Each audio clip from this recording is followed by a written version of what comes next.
Change oil! Mamaya ibang change oil na naman yan ha! Papabad na natin makina. Be, magpapa-change oil ako. Change oil! Mamaya ibang change oil na naman yan ha! Papa-change oil ko lang yung big bike. Subukan mo! Tignan mo!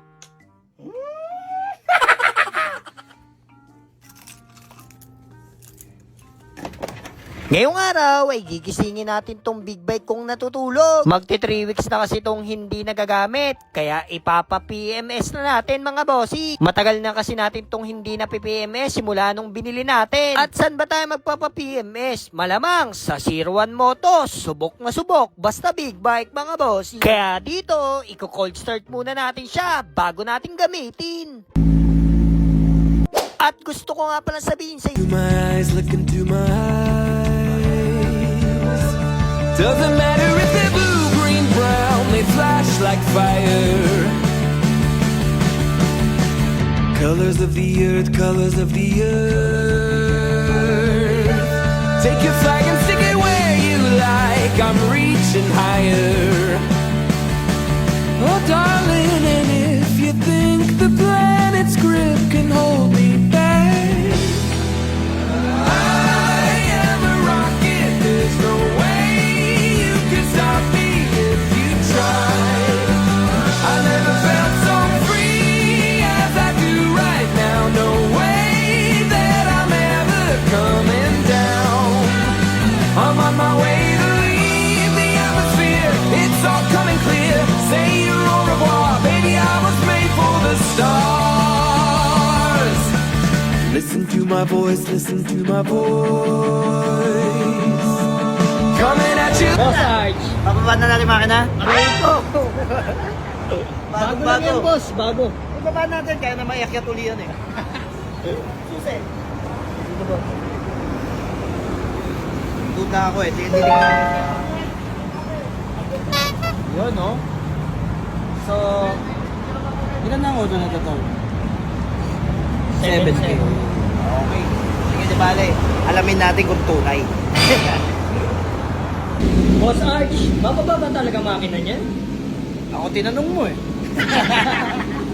Gagawin mo 500cc, boss. Gagawin natin 500cc. Sabi mo kasi masyadong mabigat. Gadangan mo ngayon.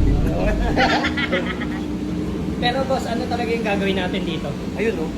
Change oil. Linis kadena. Yun. Kasi pag napagtal ang kadena mo, mas delikado. Pag ganito boss, delikado ito. Tsaka ang buko magkano isang set niyan. Ito, harap likod. Magkano boss? Kasi 1,000. 25,000 lang naman. Aray ko! Oh, di ba? Kaya dapat maging maseran tayo sa pag-aalaga ng mga. Diba? Naka-change oil tol. Tapos gusto ko rin tignan, dahil sabi mo nga, second hand mo nabili.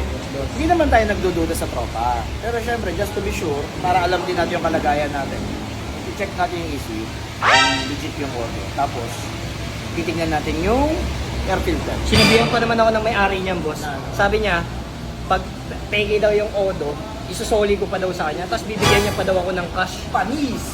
Panis! Titingnan natin boss ngayon. Titingnan natin. Hindi naman tayo duda, pero gusto namin testingin yung bago naming aparato. So, ito, ikaw ang unang testingan.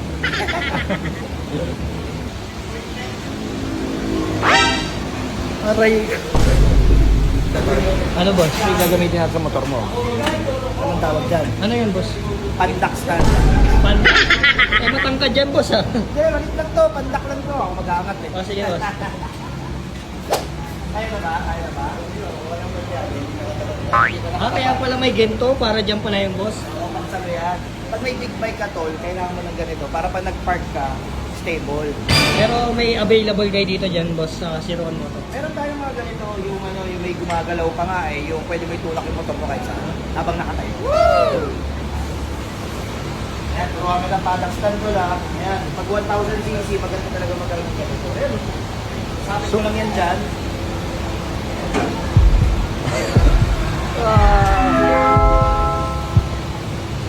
Yun. Diba? Yan, Ganyan basic gumamit lang pala, ng boss. paddock stand.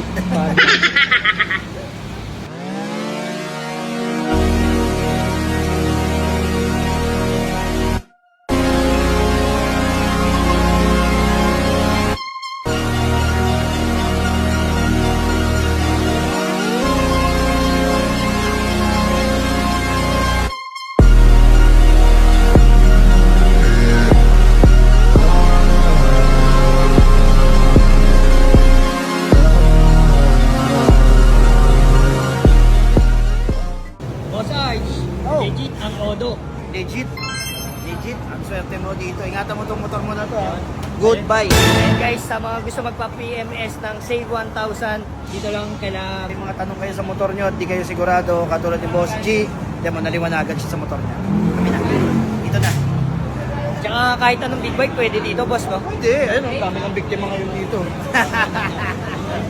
Thank you, boss Arch. Thank you, thank you. See you after 5K. 5K.